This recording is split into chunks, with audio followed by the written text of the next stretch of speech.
Hello everyone, this is Abhay Redkar and I welcome you all to my Java programming course.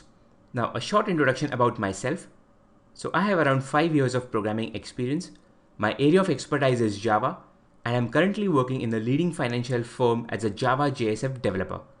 Now I'll just give you an overview of what we are going to learn in this course.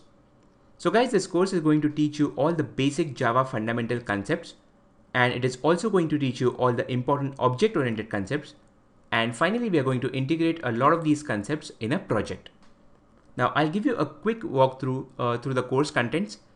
So we have 8 sections in this course. Starting off with the first section, in this section, I'm going to teach you how to install or set up the work environment. And then we are going to test the work environment with a simple program. The next section is variables.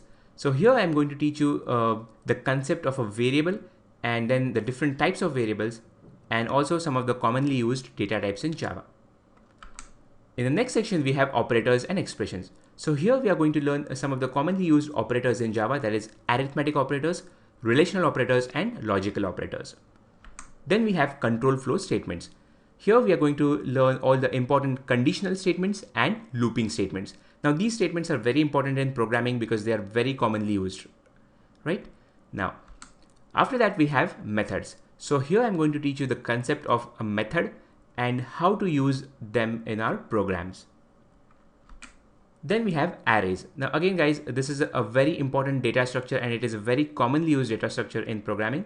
So here we are going to learn the concept of arrays and how to initialize them.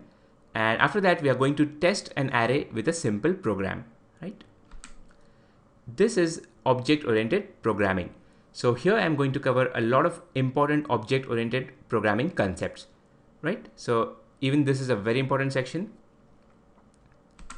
And finally, we have a project where I'm going to integrate a lot of concepts which we'll be learning throughout the course, and it will be a good revision for you people over here, right? So this project is going to be the key of this course.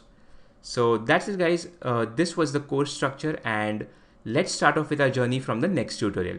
Thank you for watching.